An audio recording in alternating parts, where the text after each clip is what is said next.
Dumating na tayo sa punto na ayon sa Ombudsman ay malapit na ang paghain ng patong-patong na kaso labang sa dating speaker. Masakit man sa akin ito, ngunit kailangan nating gawin ang tama.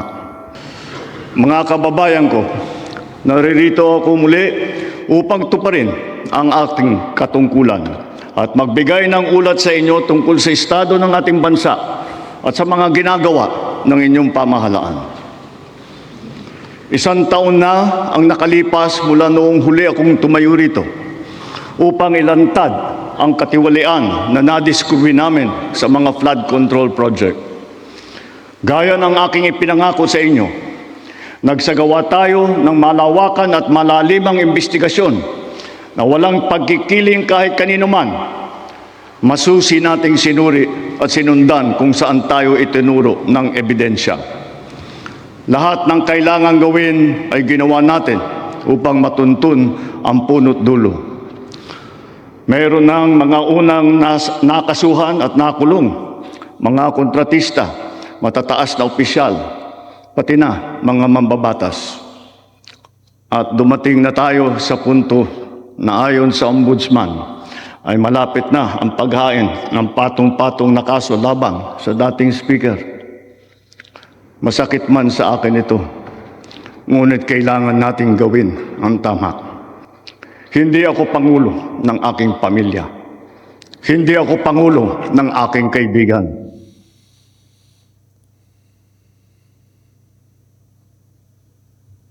Ako ay Pangulo ng Pilipinas at ang tungkulin ko ay sa inyo, ang aking mga kapwa Pilipino.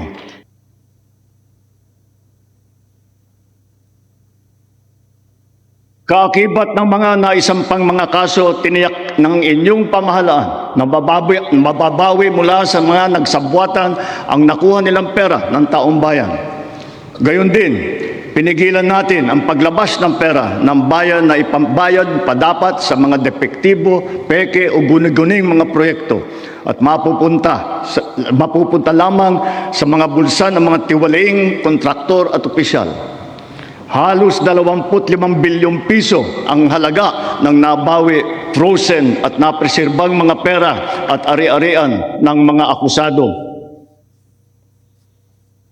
Ang mahigit 800 milyong piso dito ay agad nating nabalik sa Treasury. Lahat ng mababawi mula sa mga sangkot na tiwali ay agad ibabalik sa kaban ng bayan. Ipinapaubayan na natin ang pag-uusig sa Ombudsman at sa ating mga pinalakas na National Prosecution Service. Nananalig din tayo sa makatarungang hatol ng hukuman.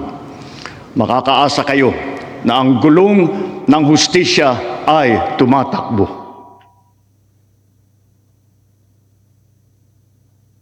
Sa kabila ng mga kaganapang ito, kailangan natin umusad tungo sa pagbabago.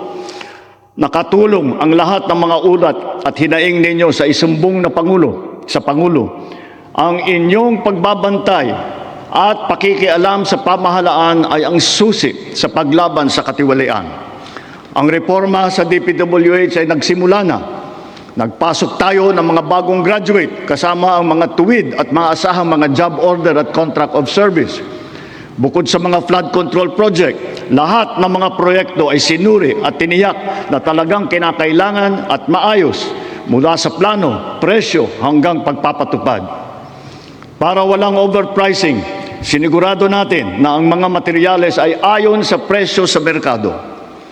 Bantay sarado ang bawat proyekto at ang nakalaang pondo sa Transparency Portal, Integrity Chain at katuwang na ang mga civil society organization.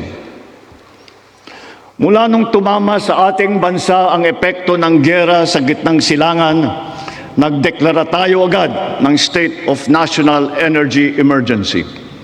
Iisa ang ating misyon, uplift ang iahon ng ating nahihirapang mga mamamayan.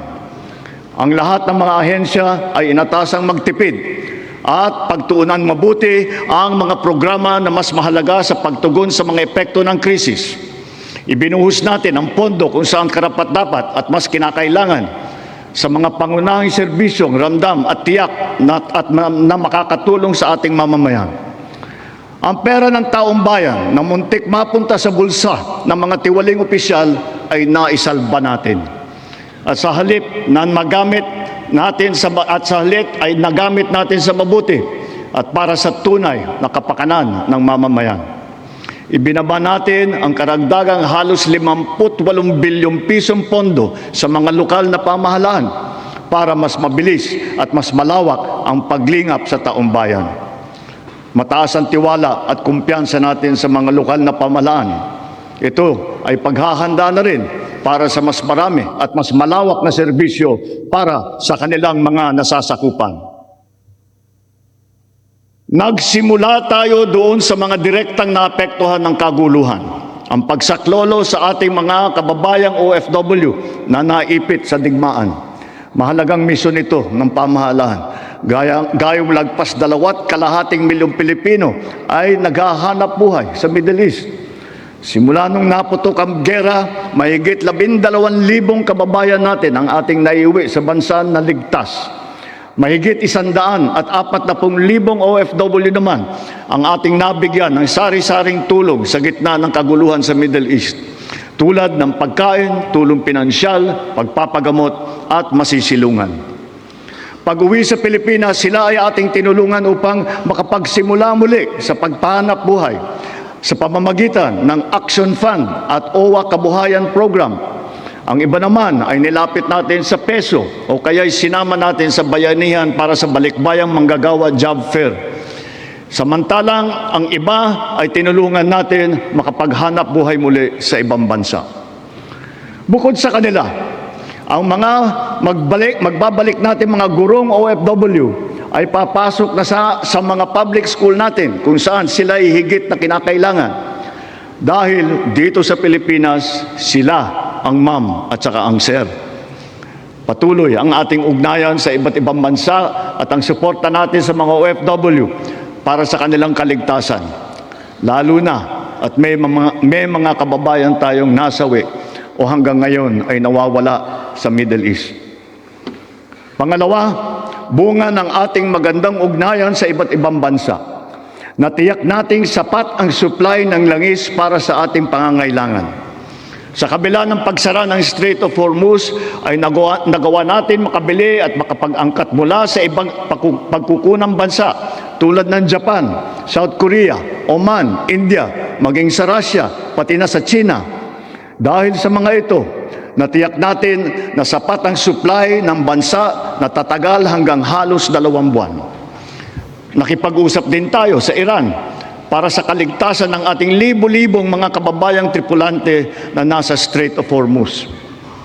Sa kooperasyon ng ating mga kumpanya ng langis, hindi naging biglaan ang pagtaas ng presyo ng petrolyo, kundi paunti-unti sa loob ng 1 linggo. Ito ay para naman maging magaan sa ating nahihirapang mga consumer.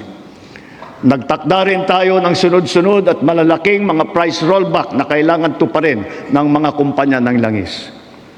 Sa tulong ng batas na naipasa ng Kongreso, agad din natin nasuspindi ng 3 buwan ang pagpataw ng excise tax sa LPG at saka sa kerosene.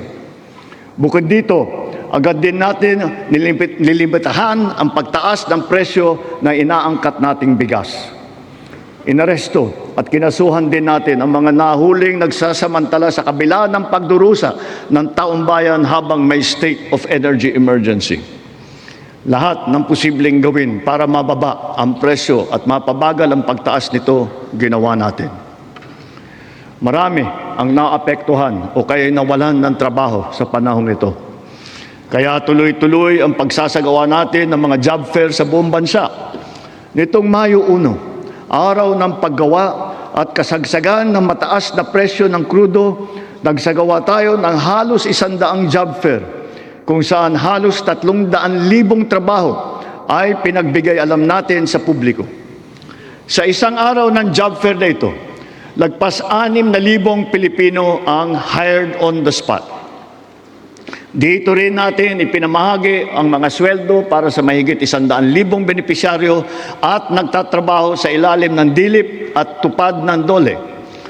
Kumilos agad tayo upang pigilan ang mabilis na pagtaas ng presyo ng bilihin. Hinikayat ang mga bangko at e-wallet na magbawas ng kanilang karaniwang singil sa bawat transaksyon na online. Kaya ngayon, maraming bangko at e-wallet na nagbaba o nagtanggal ng kanilang sinisingil sa online transaction fee. Upang makaluwag din sa mamamayan, nagbigay ang mga bangko ng hanggang 6 na buwang palugit sa pagbabayad ng utang at hanggang 1 taon naman kung ang utang ay ginamit para sa agrikultura.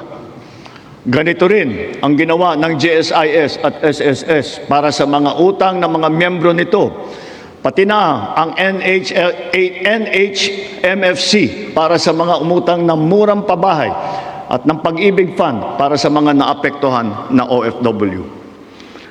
Kahit papano ay nakaluwag ito sa mga consumer, lalo na sa mga naghuhulog para sa kanilang bahay at sa mga nagpupundar para sa kanilang negosyo.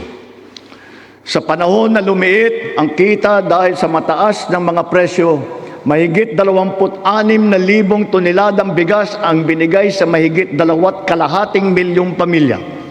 At ito'y itutuloy pa natin hanggang umabot sa 8 milyong pamilya na makikinabang.